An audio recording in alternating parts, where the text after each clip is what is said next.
Hello, friends. Today's episode is another presented in two parts. The first, the original recording made a few months ago, and the second, a follow-up after all the recent world events. Enjoy. Welcome to the Memories of a Moonbird podcast, exploring life one story at a time. Hello, friends. Today on the show, you know her from the legendary John Hughes movie 16 Candles, where she played Marlene, the sexy American girlfriend of Long Duk Dong. Over her career, she's appeared on TV shows like Criminal Minds, American Horror Story, The OA, Desperate Housewives, and ER, just to name a few. She's also had a successful career in finance, traveled throughout the world, and is a proud mom. These days, when not acting, her love of travel has led her to host a beautiful, exclusive Airbnb where she's had the unique opportunity to meet people from different cultures and countries all around the world. She's brilliant, successful, driven, and an inspiration to other women. Please welcome Debbie Pollack. That was the sweetest introduction. Thank you. Thank you. Before we get started, I wanted to say that you have the distinct privilege of saying one of the greatest lines in 80s movies history. I want to thank you for loaning me the donger. Yeah. He's really bitching. So how was it? How was it working on 16 Candles? Oh, it was amazing. It was the first film I did. I actually got the job because I was doing a show in Upper Montclair, New Jersey, a musical called How to Succeed in Business Without Really Trying. Yeah. And I was in very, very tight costumes with a big red wig. And I talked in a voice like this the whole show. And at intermission, I got a business card from someone that said Universal Studios on it, and I thought it was a joke. Wow. And it was from a lady named Jackie Birch, and it said on the back in her handwriting, "I'm casting a movie. I'd like to meet you. Will you call my office tomorrow?" That's fantastic. And I was stunned. Did you have to actually audition after that, or was it? I did. I actually auditioned, and I auditioned with Getty, the wonderful gentleman who plays Long Duk Dong, and I are... We met on the movie. We've been friends forever and ever. But we were outside, and it was my first movie audition. I was a little nervous, and he said to me, "Let's just play." And we got in the room, and we ended up jumping on the couches and climbing on the tables. And at one point, I picked him up. It was a lot of fun. Total improv. Now, I know that was actually John Hughes's first, it was his directorial debut, that movie. Did you know at the time working on this movie, did you have a sense of, hey, I think this is going to be a huge hit? No, I don't think any of us had that sense. There were three distinct groups of people on the set: the teenagers, the people who were 20 playing in their 20s playing teenagers, and then the parents and grandparents. And everybody was just having fun, but we had no idea that it would be what it is today. Was there any particular moment on set that you loved that was funnier than anything else, or a particular memory that stands out? Well, so many of our scenes were deleted. I didn't know that. Oh, John Hughes shot 16, 17, 18, and 19 Candles. I mean, there was so much film that he shot. And he was a really wonderful director to say, just go play. You know, the scene in the house with the big party? The bicycle thing and the weight going through the floor and everything. That bicycle thing was not in the script. Getty and I were waiting to shoot a scene, and that got cut out of the movie, but that was written into the scene. It was Getty, me, and the housekeeper, who was a Hispanic maid of the house. We were all three in bed smoking pot. I mean, it was really hilarious, but got cut out. But Getty went exploring in the house, and he comes down and he goes, John, there's an exercise room upstairs. And John said, "What is it?" And John Hughes went up with Getty. They looked on it, and he goes, "Can you ride that bike?" And Getty said, "Sure." And Getty told me to get on it, and then Getty got on me. And that's kind of how it happened. Is the part where the weights go through the floor and then go to the wine cellar and break everything, was that actually an afterthought? Oh, God, it honestly was an afterthought. After I lifted the weights, and John said, "Make him fall off," and so it really wasn't in the script. Now I take it the weight part was done in a studio later where they didn't actually destroy someone's house all the way through the... They did not. I remember lifting the barbell and having the weights fall off into a pillow on the floor. So how heavy was the barbell? You know, I don't remember, but I don't think it was that heavy. That's hilarious. Well, so let's go back a little bit. Where are you from originally? I was born in Phoenix. When I was 9, my father decided he wanted to go back to graduate school. So he went to school to be an endodontist in Loma Linda, California. And then 2 years after that, we moved to San Diego. So when people say, "Where did you grow up?" All I over say California. San Diego because that's really where my formative years It's a were. beautiful area of California, San Diego. Did you guys travel when you were a kid? Oh my God, all the time. And one of the favorite things that my parents used to like to do was go on cruises because there's activities for kids that are separate from the adults. When did you discover, at what age, that you liked to travel? Well, my parents were really interested in giving us experiences. So I remember the first time my mother took me to New York and the first Broadway show I saw. I remember the first time we traveled to the Grand Canyon, the first time we went to Mexico and saw the ruins. It was something I learned from my parents that I gave to my children about wanting to show them other parts of the world. So I gotta say, I was probably 9 or 10 when I really started getting really excited about going somewhere with my family. Where was the first place you took your kids? Well, the first place I took my kids was Hawaii. And I think my daughter was 4 and my son was about 6. Now, do they have the travel bug as well? Oh my God, yes. Especially my son, who just last year did Thailand by himself. My daughter and her new husband just got back from Bali for their honeymoon, but they both have traveled extensively. I think the best part about having kids who have this adventure to travel is I've done amazing trips with my children. That's incredible. I mean, I talked in a different podcast actually about when I moved out to California for the first time. I drove from Boston to Cleveland, picked up my dad, and then he and I drove across the United States together. And we had this incredible father-son trip. And those experiences, I just wish everybody could have those kind of trips with their parents. It's invaluable. I think the more adventurous you are, the more adventurous your children will be. For example, one of the trips that we took probably when my daughter was 6 and my son was 8 is we did a whitewater rafting on the Green River. Awesome. And it was one of those trips where you had a really small plane and you flew into the top of this mesa and then you had to hike down to the river. And then we were it was a family trip. So they really adapted when they stopped at the different little stops on the river. They'd throw out sand toys and they'd throw out a slip and slide and then they'd serve wine to the parents. But it was an amazing trip because the kids were whitewater rafting at that age. And when they put the boys in a kayak and the boys would be in a kayak on whitewater rapids, it was fabulous. Well, I love what you said about the more adventurous you are, the more adventurous your kids are, because I feel like not only that, but I do firmly believe that people who travel, and I always say, it doesn't mean you have to go have 25 stamps in your passport. It just means you leave the comfort of your hometown and you go, even if it's an hour away, to see a show or something. But people who actually travel and step outside their comfort zone just a little bit, I just think it makes you a better human being. Right. You know, I think it's such an important thing for people to do. What is the actual most rewarding thing for you about travel? Meeting different people, seeing different cultures, of course, tasting different food. We'll get to food a little bit later. Okay. I don't want my world to be Los Angeles.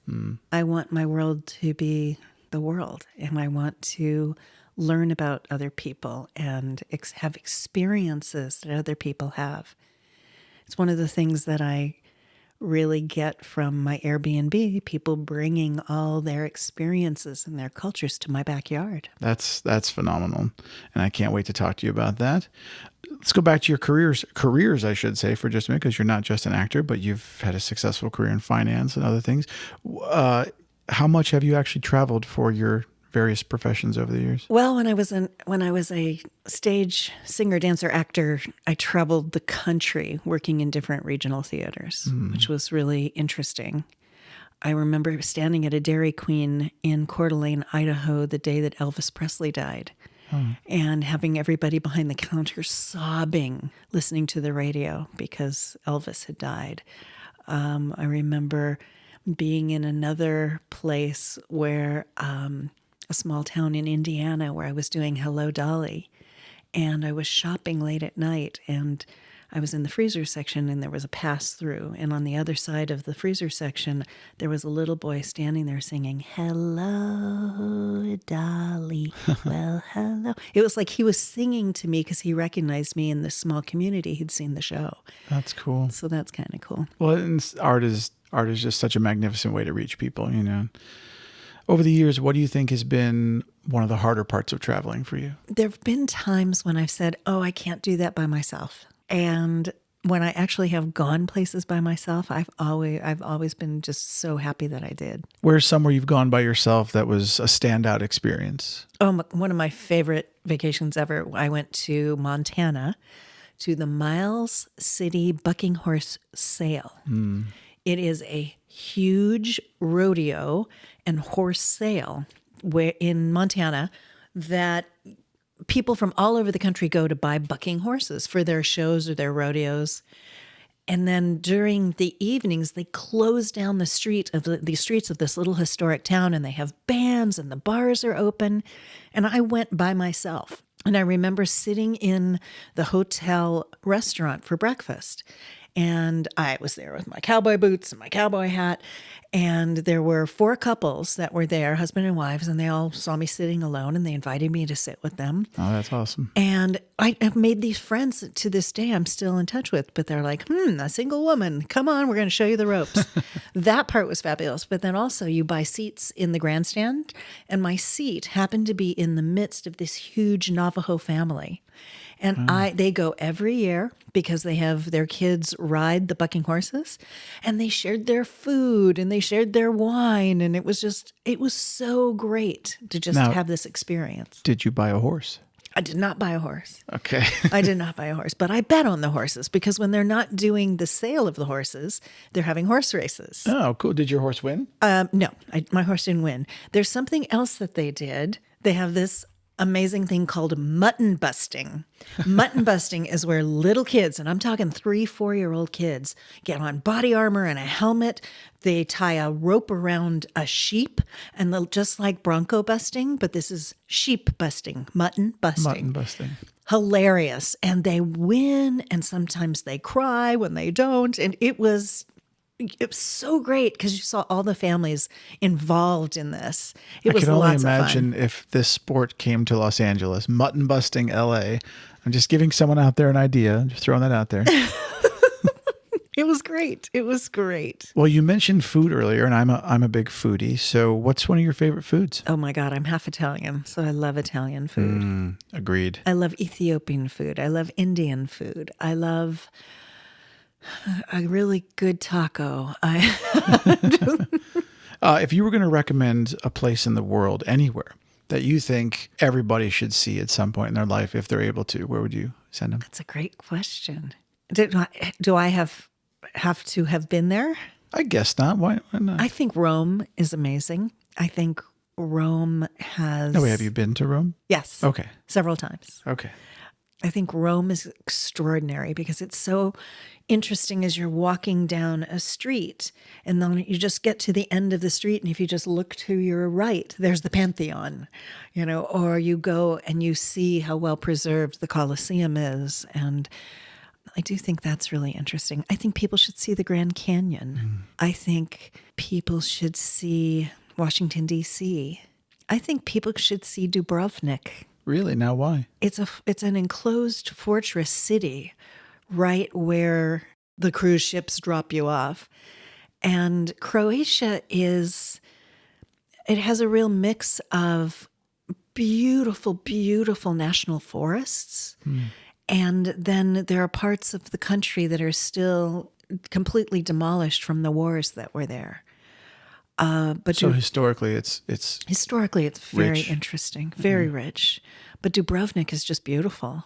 It really is. It's actually, we almost went to Croatia last year, and then we ended up in Scotland and Scotland, London, and Paris instead. But it's on the list, so I'm glad you recommended it because now it's an even bigger reason to go. It's amazing. It really is. When you're traveling, something I love to ask people about is how do you get acquainted with a new place you've never been before? So with me and Jolene, she loves to go for a run. I like to find a bookstore, museum, a place that makes scones if they have one. But for you, what is it? What is it that helps you find the heart of a new place? I like to talk to people who have been there before, Americans, people I know. But I also like to talk if I just go into a coffee shop or go into a bar and ask people, we just got here. If your family was here for the first time, what would you tell them to do? Where would you take them? What would you take them to see? That's awesome. Another question I'd love to ask people since you brought up being in a bar. You're sitting down somewhere and you get to have a conversation with anybody in history that you want. It doesn't matter who it is. I don't actually need to know who you're talking to, but what are you drinking? Oh, whiskey. What kind? Well, I don't remember the name of them, but when my sister and I were traveling in Ireland, our thing was to go in and order a flight. And you'd get 3 or 4 different little glasses of these different whiskeys and to read the description and how they're made and where they come from. And it was just fun because I didn't expect whiskey to taste that much differently. Is there somewhere that you haven't been yet that you really want to go? I really want to see the Northern Lights. Any particular place you want to do that from? Well, I'm thinking Iceland sounds kind of interesting. It's the hot spot of tourism right now. I know it is. That's one of the reasons I'm thinking there's got to be another place to see it. My sister and I were just, again, going, we got a couple of weeks here. We were looking at a cruise of the fjords. I'd like to see more of America. I haven't been to Washington, D.C. I haven't been to... I used to live in Washington, D.C. Oh, you did? I didn't know I lived in Annapolis, but yeah. Yeah. I haven't been to the South, really. I'd like to see Charleston. I'd like to see New Orleans. Oh, New Orleans. You don't talk about food. Yeah. It's awesome. And then you and I talked before about I want to see Paris. I want to see Tel Aviv. I want to see, I'd like to see Moscow. I'd like to see Cuba. Well, you better get traveling. You got a lot of places to go. I know. Have you ever had to overcome any particular challenge while traveling that afterwards you were really proud of? Like, hey, yeah, I did that. Not really. Okay. That's fine. Not that I can think of. We'll skip that question. I have a pretty extensive list of travel tips on my website, that things I've just collected over 30 years of traveling. Is there something that you feel in your experience, oh yeah, if I was going to sit down with someone who had never traveled before, this is a piece of advice I would give them? Oh God, I'd tell them to unpack and take out half of it and then pack again. I always overpack. So I'm really conscious now to not bring too much. Let's talk about your Airbnb. So you have this magnificently beautiful Airbnb and you have people from all over the world come to stay with you. So tell me a little bit about it. What's it like? Well, right now there's a very famous newscaster from the Ukraine, and we had a very interesting political discussion yesterday when they arrived. I have had people from all over the world, and it's very interesting because I have learned so much about the world without leaving my backyard. That's cool. Where's the furthest away someone's come from? I've had people from Russia, from New Zealand, China, India. I'm other side of the world, kind of far away. Basically, you spin the globe and throw a pin and someone's probably come here from there. I've had people from Belgium and from Spain and Italy and France and Denmark and all the different little countries like that use Belarus, Russia, the Ukraine, Israel. Oh God, I have to tell you, one of my favorite evenings was oftentimes I'll sit in the backyard and I will have bring out a bottle of wine or a bottle of champagne, and there happened to be 2 honeymooning couples, and one was from Israel and one was from United Arab Emirates. Wow. And I brought out a bottle of champagne. We started talking. They all spoke English, which was great. And they started talking about their wedding receptions, who got crazy, who got drunk, who did other things that were very naughty. And it was like this, here are 2 completely opposite cultures. And yet Their wedding stories were exactly the same. That's hilarious. People want to ask stories about Airbnb. We actually had an Airbnb briefly for a little bit of time, for about 6 months. And the furthest away we had someone stay was Kazakhstan, actually. And we are still friends with them to this day. This couple, they just got married. I actually love not only how Airbnb unites people, but we ourselves use it almost exclusively when we travel. It's a fantastic resource. But have you ever faced a particular challenge with a guest and had some experience that you had to deal with that you want to talk about? It's very funny. I was just talking to somebody today about this. There were two very lovely German police officers who were married to each other that were staying at my Airbnb. This sounds like the start of a joke. Two German police officers who are married to each other walk into a bar.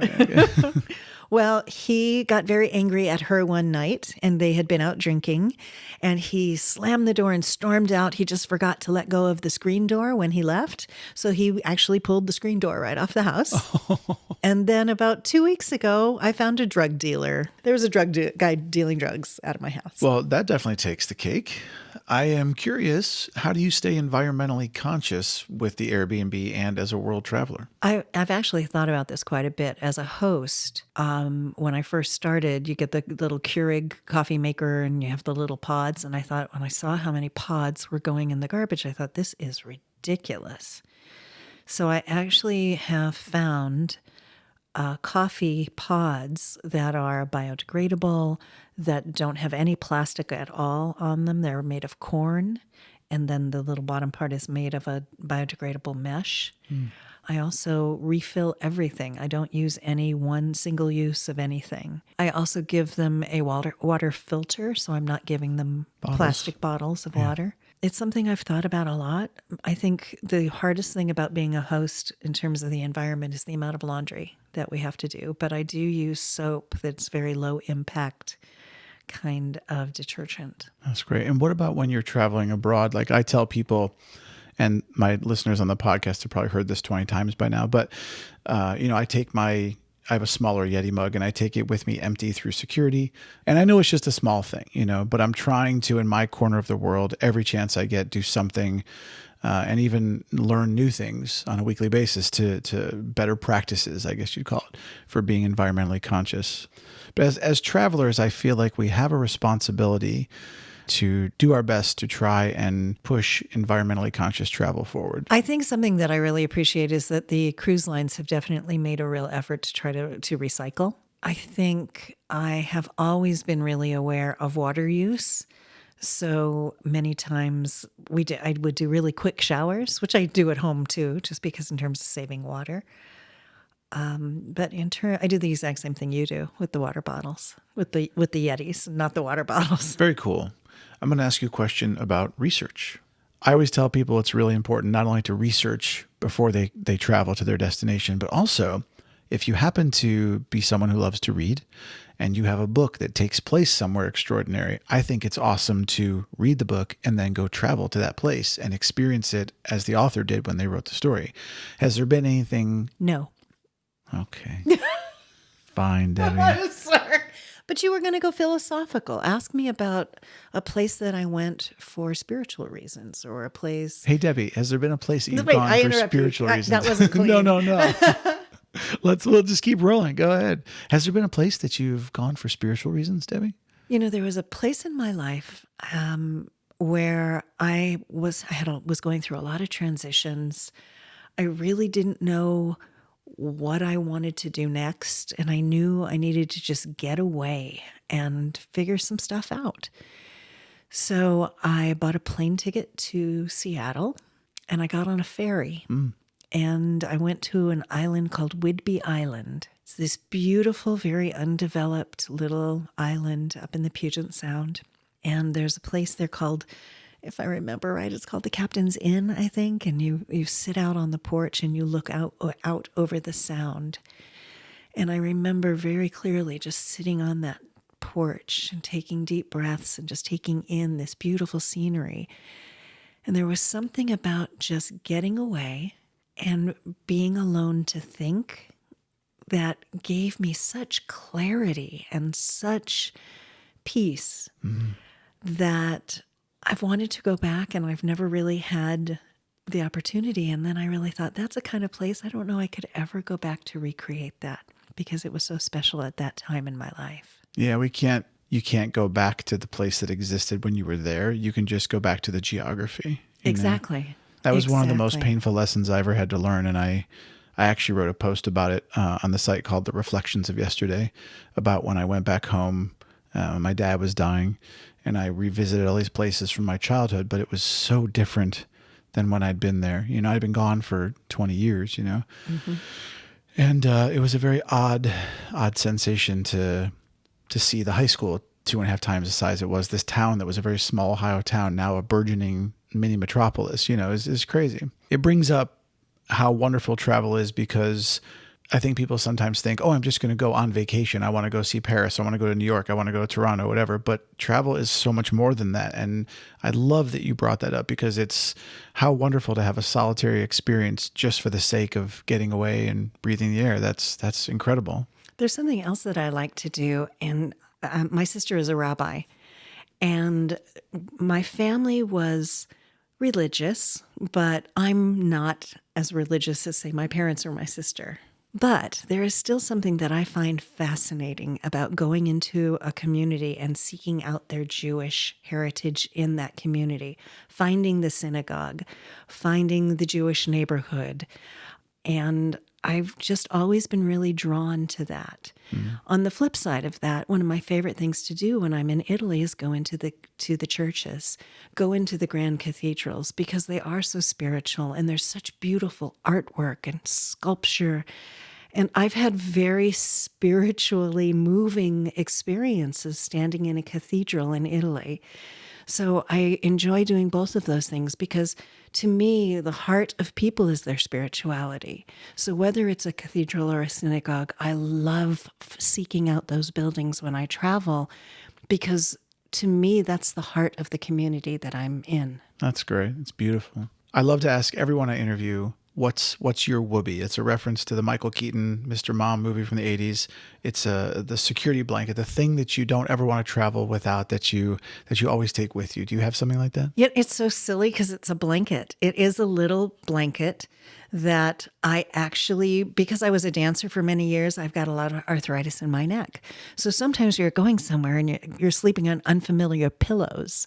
So to me, I actually travel with a Whoopi because I can roll it up, I can ball it up. I actually, on the plane, I wrap it around myself if I'm cold. It's like this multi-use kind of tool for my traveling. That's awesome. I'm going to dig a little bit deeper here about another aspect of travel. One of the things that frustrates me actually is that I hear people say all the time, like, oh, someday maybe I'll travel, and I don't understand why people are so afraid to just leave their comfort zone and go out there. So a twofold question. One, why do you think that is, and what advice would you give to people? And secondly, you are a very strong, independent woman who's kind of done it all. You've had careers, you have kids, you've traveled all over. What would you say to other women out there as advice? So advice to the general population about traveling and advice specifically to women. I would say advice to the general population because I saw this in my parents. My parents loved to travel. As they got older, it became more and more difficult for them to physically travel. So one of the last family vacations that we actually took, we went on a cruise with my parents, just my two sisters and my parents, all the grandkids and son-in-laws, everyone stayed home. And we actually had to see how they had to deal as handicapped people on a boat. So to the general public, I would say, don't. Make a list. Make a dream list of where you'd like to go, whether it's up to, the mountains where you live or across the world. And don't wait. Go do it while you still can. It's like these experiences will be a once in a lifetime. And as people are worried about money, the money will always come back. The fact is that these are experiences you're going to have once in your lifetime, and that there's always a way to make more money. So I would encourage people to go. As far as encouraging women, What I would say to women is go, travel. There are amazing tours for women. You can go with girlfriends. I've traveled, I think I said with my sister and with girlfriends. Have a girls' weekend somewhere, or just go and find your Miles City, find your place where you love something, and go to where that something is. I went because of the rodeo. I went because of cowboy boots and a cowboy hat and the music. And I went and I found that place, and I went by myself, and I was incredibly happy I did. That is truly, truly fantastic. The last thing we do here in the podcast, as you know, is 299 philosophical and life questions with Moonbird, where I ask you to pick two numbers from my awesome list of philosophical and life questions. What are your two choices? 179 and 213. Oh, let me scroll. Hold on. 179. If you were offered the opportunity to go into space, would you?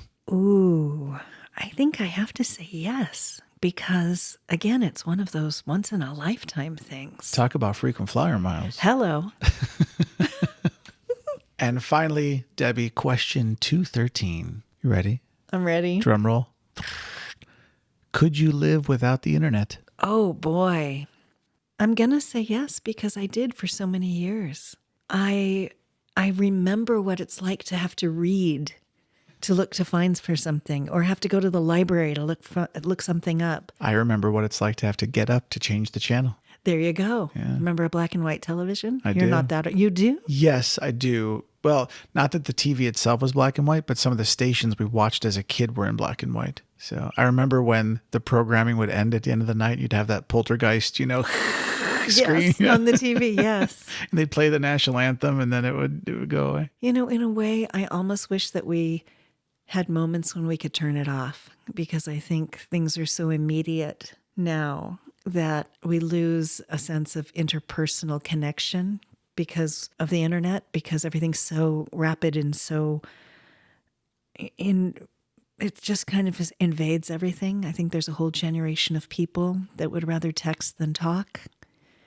And I think it would be nice to try. I know people would probably go nuts, but yeah, I could live without it. That's beautiful. I actually have a similar feeling, only in that one of the main reasons I started the podcast and built the website and all this stuff is to encourage people to just get out there and talk to each other, And I really, really hope that that more people do, that we can have, even if it's a tiny sphere, but a sphere of influence to tell people, hey, it's okay. It's okay to just talk to another human being. I'm not going to guarantee every conversation is going to go great, but most of them will. This one has gone great. And I'm really, it's been fun just to sit and talk to you and think about things and think about my travels. And I just have been sitting here with a smile on my face because I do have so many amazing travel memories. And that brings us to the end of our original episode. As I mentioned, Debbie was kind enough to join me on a Zoom chat for a follow-up. Debbie, welcome back. How are you doing? I'm doing great. How are you? Good. Thanks again for joining me. How has COVID affected your life? Well, professionally, the entertainment industry has shut down. So we've all had a nice little vacation from that. And on the flip side of my professional life, Airbnb business has completely shut down. No one is traveling throughout the country or the world right now. So I've had about 18, 19 cancellations. And quite honestly, I'm happy to give them a full refund because I keep thinking if it was me and I was going to invest in a vacation, I would be grateful to get the money back so I could do it another time. That's very nice of you. That's very nice of you. How do you feel about getting back to life and the soft opening of things? And Interestingly enough, my daughter and I went to a restaurant today for the first time. And I will be honest, I was hesitant. I was concerned. And I will say that the places that are opening are doing an amazing job to keep people safe. There were very few people in the restaurant. They actually turned a good-sized portion of their parking lot into an outdoor patio with umbrellas. We did sit on the inside. There were plexiglass sheets in between the tables, and people were being very respectful, keeping their masks on when they weren't eating. And I think the biggest downfall to all of this is that they are using a great deal of styrofoam and plastics, and single-use plastics, because Yeah. they're not refilling people's coffee cups or anything of that nature. You just get a new styrofoam cup, and that was the biggest thing that I was not happy to see. Yeah, it's going to be interesting to see the environmental cost of all of this in the end. Our air quality got a great bump up from nobody going to work, but we are definitely going to see an increase in single plastic use and styrofoam use Are you looking forward to traveling again? someday. I don't know when that will be. I don't have any trips planned. I really don't have any interest in going anywhere right now. I really, really have enjoyed being at home during the quarantine. I've learned a great deal. What are some of the things you've done at home? Oh, of course, like what everybody's done, cleaning closets and reorganizing furniture. But what I got to do was spend a great deal of time with my adult son who just graduated from medical school. I feel incredibly fortunate because I know parents just don't get that kind of quality time with their adult children. And I Yeah. was in heaven just watching shows on Netflix and cooking for him. And we had some really serious talks. And right before he did move away, he got engaged. So Ah, Mazel thank Tov. you. It was a lovely, wonderful time and really, really good memories for me for quarantine. Well, hey, Debbie, I'm going to bring things around to current events, talk about the killing of George Floyd and Black Lives Matter and everything. Obviously, you are a white woman in the world. How has this whole thing affected you and your life? And has it changed how you see the world and the future? The first thing that comes to mind is yes, I'm a white woman, but I'm a mother. And that's my first identity. Not even white woman. Mother is my first identity. And I think about all of the young men and Mr. Floyd. They're somebody's sons. And it is incredibly difficult for me to even try to process how these families are impacted by losing their loved ones. My children have half siblings that are Black. I someday may have Black grandchildren. And I think about family. That's the thing that comes to mind first is the systematic racism in this country is as old as this country. And there so much needs to change that won't change overnight. But what I am happy to see is the numbers of young people that are coming out to the protests who are saying, this is not how I want to live my life. This is not how I want Yeah. my country. Yeah, and enough's enough. And enough of this is enough. And I think it's going to take, I don't know what it's going to take to make it change, but I am praying that with all of these young voters and all of these young voices, that we will begin to see a change in this country. And I want to see it in my lifetime. I want to see that happen. Jolene and I had this very candid conversation, and she looked at me and she said, the question you should ask on the podcast and the question that you should ask yourself is, knowing how Black people are treated in the country today, would you trade places with any of them? My answer was no, and that's a hard thing to admit, to go, oh, wow, when I really think about it, no, why would I want that? And if that's the case, that is the most fucked up thing of all, because that's just a sign of all the white privilege, all the things that are wrong in the country, the lack of equal opportunity. And those are the things that I feel compelled as a white male in America to start using my voice through the podcast and other things to try and educate and bring awareness and hopefully bring about some positive change. My father was raised on the side of Chicago. You did not look at a non-Jewish girl. And my mother was raised by a very devout Catholic Italian family. And my parents were persecuted because they were different and they fell in love with people who were different than their families. So I am the first generation in my family tree that was ever raised without racism. And I don't see color. So when you said, would you trade places? I kind of thought, yes, because to me, it's not about the color of my skin. It's about what's in my head, in my heart. Well, the reason I said no is because as a white male in America, I basically don't have to think about anything and I can do anything. Totally understand. If I were a black man in America, I'd have a whole different set of rules I'd have to live by. Totally, And a lot more totally fears. understand. Yeah, and totally agree with you. Yes, more restrictions, more fears. But I think that's great that you have that situation. That's awesome, actually. When I was in junior high school and high school, we lived in San Diego, and we lived very much near naval housing. And you got people from all over the world. So there were all colors and languages. And I was very happy that I was in such an integrated school. But I never saw anybody being persecuted because of a color or anything like that. The only thing I ever really remember was I did Godspell my junior year of high school, and somebody made a comment that was within earshot of my mother, and they said, "Why is she doing this show? She's Jewish." So yes, we are we are all persecuted for one thing or another, one way or another. But again, I think we are at a place where, and I say, thank God, white people are now going, this is bullshit. I agree. So in going forward then, you're someone like me who's traveled extensively around the globe. What do you think is the best solution for the planet? That's a hard one. You know, I will tell you something that I experienced during this quarantine, and it kind of goes into answering your question. What the quarantine did for me was it made me live very small. It made me aware of all of the stuff that we go and we do and we need and all this stuff that, you know what, we really don't need so much. And it made me get very much to the core of who I am and what I need. And I would sit in my backyard and I would just watch the bees. And knowing that the bees that were here there are bees all over the world.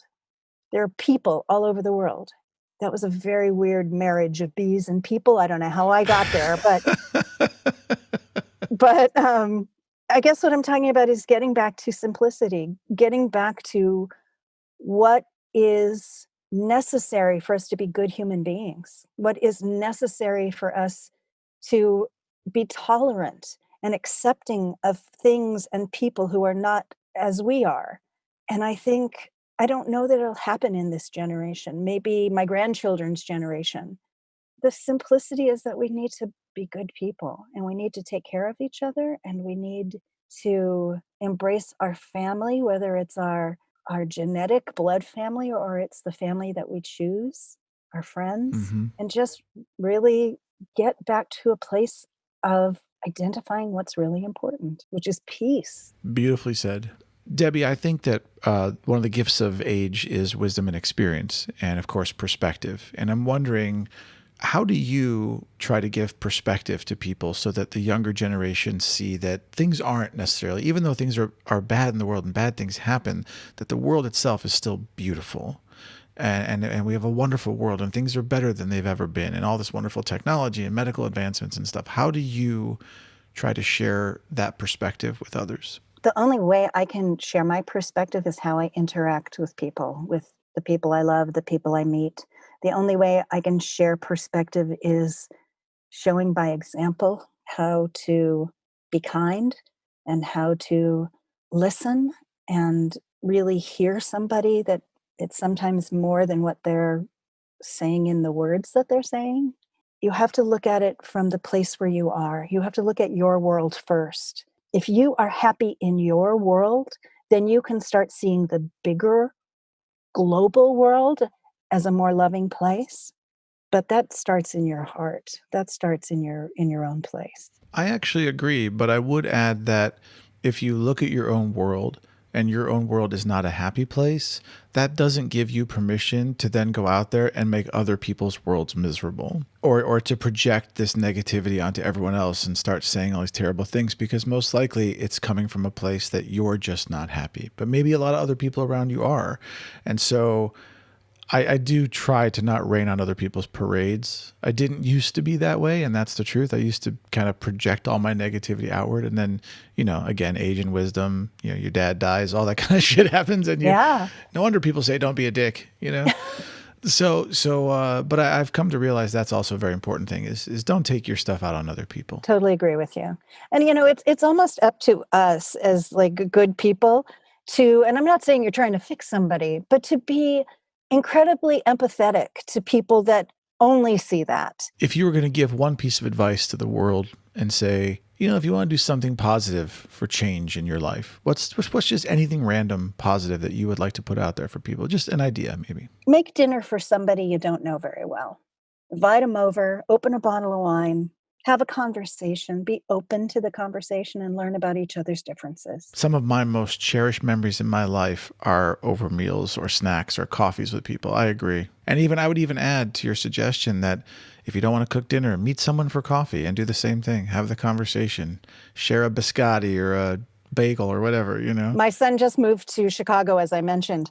And I said to him, what have you been doing? And he said, I just met a neighbor. And I said, really? I said, what'd you guys do? He said, we had a beer. Chicago's completely shut down. He met a man, I think he said he was in his 80s, this black guy who's lived in the neighborhood forever and ever.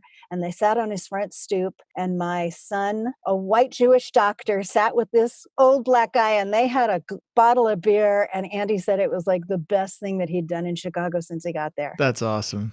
That's really awesome. Well, Debbie, question. If you were elected president of the United States tomorrow, what are the first 3 things you would do? I can't say this is necessarily in order, but I would get some serious gun control going. I would find the people who could communicate to the NRA and to the people who have lost children in schools all over this country. And I'd find a way to say, you know what, this has to stop.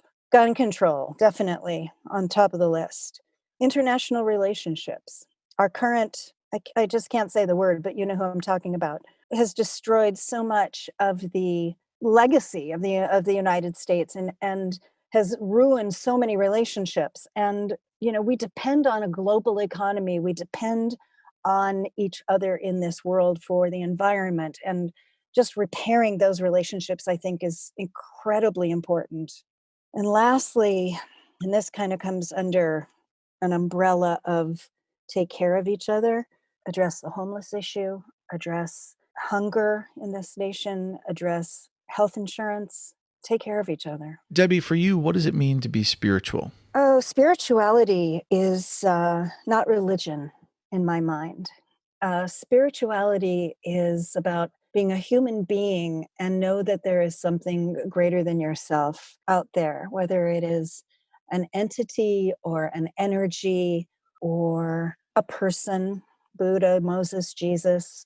It's about knowing that there is, and right now I would call it an energy of a greater sense of life and of purpose and of direction, so that we don't feel so alone and so we don't feel so disconnected. And so we have an identity, and some people will find that identity through a church. Some people will find that identity through meditation. But I think it's absolutely something that's essential because, again, it gets to the feeling of, or the sense of what makes us good people. People are going to have different identities with their spirituality, but I think it's something that everybody has somewhere on some level. Do you believe there's something after we die? Oh, yeah. It's a fucking party. I do. I do believe, we are spiritual beings having a human experience, and I did not come up with that. That is something I have learned. I've heard that before. I like it quite a bit. When our physical body dies, that energy doesn't die. That energy not only stays with our children and our grandchildren and our friends, but that energy also goes to the universe. And some people believe that it will come back in another body, and some people just believe that, like, for example, every time I see a butterfly in my backyard, I say hello to my mother. Silly as it may sound, to me, that's my connection to my mother now that she's no longer on the earth. And to me, that's just having my sense of connection to her now that she's not here anymore. If you could continue to live a healthy life, how long would you like to live? I don't know. And I'll tell you why. Because in my head, I'm about 24. Hey, that's the age I always say I am. In my mind, I'm about 24. Now that my children are both older than I am, it's something very strange, but that's a whole nother story. So the physical body obviously is not 24. The physical body is definitely on the downside of the journey. But I don't feel anything more than 24. Even with all of the life experience that I've had, and I've had an amazing life, the excitement for life still feels 24. So do you think you want to live until that excitement is gone? I don't think it'll ever be gone. I guess you got to live forever then, kid. Oh God, no thanks. I watched both parents get old, get sick, and I would like not to have to necessarily go through a lot of what my parents had to go through. If we all say we'd like to go to sleep and never wake up, which sounds just fine with me. But that being said, I do have grandchildren to look forward to, and I do have people that I want to see go through their journey. A lot of chapters to a lot of books you want to read. Absolutely. I make this analogy that whenever you see someone in your life, let's say you run into an old friend, your brain takes a snapshot of that person, and then that's the last memory you have of them. And so, I have a friend who I didn't see for 15 years, and then not even on video, we just didn't see each other. She was on Facebook. And then all of a sudden we saw each other, and her hair was all gray and she had wrinkles, and I just hadn't seen her in so long. And it threw me really hard because the old snapshot I had of her was from years ago. And so while I don't really like social media, honestly, the one thing I do love about it is that there's all these stories that you have in your life. You start a story with someone in high school, you start a story with people in college or whatever, or at work, at a job. And then if you go away and you move and stuff, you don't know what happens to those books. And then now in life, there's all these people, all these chapters of different books that I kind of want to know how they ended. What happens to those people, So that's one of the reasons I want to be around is I want to see all those stories. I agree with you. Yeah. And it's also getting to this place in my life and thinking about all the amazing experiences I've had. And whether it's been traveling or working or loving or just doing silly things, I have had a wonderful life. And I feel incredibly fortunate for that. Are you afraid of dying? No, I've already told my children I will come and see them. So the other day, my daughter asked me, so what are you going to be a butterfly? I said, I don't know. You'll have to figure it out. Debbie, what do you think is the purpose of art? Purpose of art, I think, is to teach. I think it's for us to teach us about ourselves, about the world, about beauty, about emotions. I think it's to teach. What are you most passionate about in life now? Food. Yes. Okay, that just came, that was my inside voice screaming, but I go back to being a mom. No. Fuck that. Let's go back to food. Okay.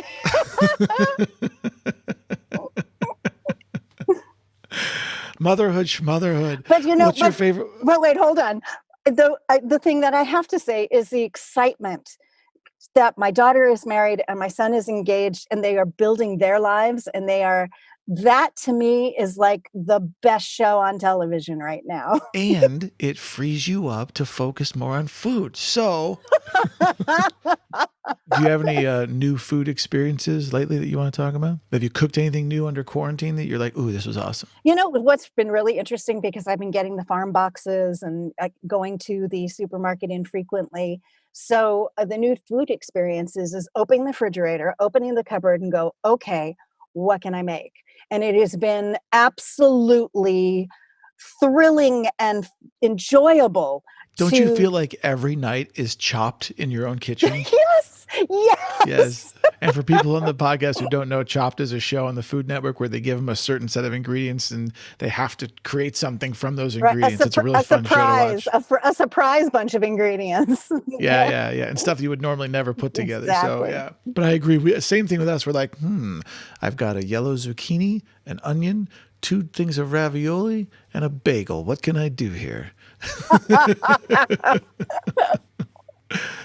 Debbie, what's your spirit animal? Dolphin. Why so? When I was a little girl, my family would go to Coronado Island every summer, and I would spend hours in the ocean on a raft pretending that I was a mermaid or somebody who could ride the dolphins. That little raft was my dolphin.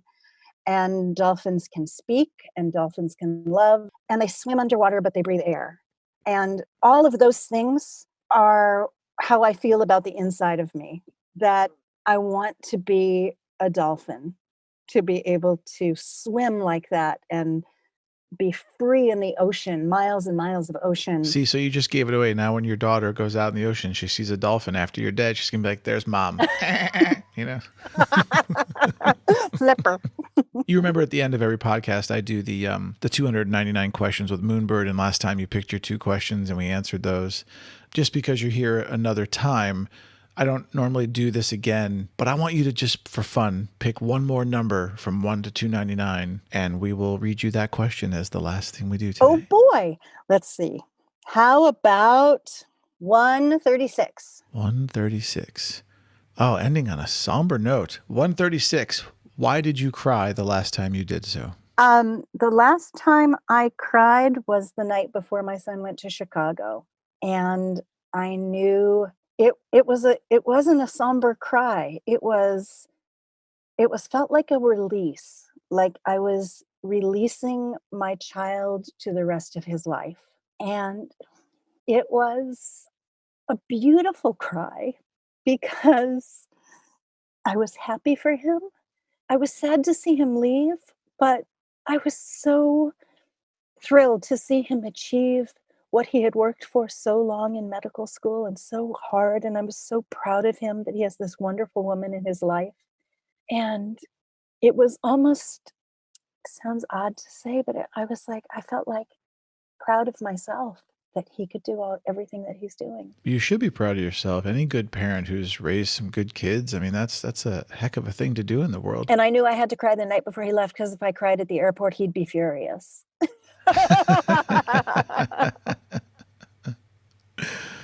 That's awesome. Well, Debbie, thank you so much for coming in again and just having a quick chat with me, and certainly wish you the best. I'm sending you a socially distanced hug through the microphone. And as always, please go out there and have a masked up great day. Thanks, Daniel. I'd like to thank my totally bitchin' guest, Debbie Pollack, for being here and being awesome. And remember, friends and listeners, not only should you be wearing your masks, but if you want more Moonbird in your life, and hey, who wouldn't? Head on over to memoriesofamoonbird.com or visit me on social media at memoriesofamoonbird. See you next time.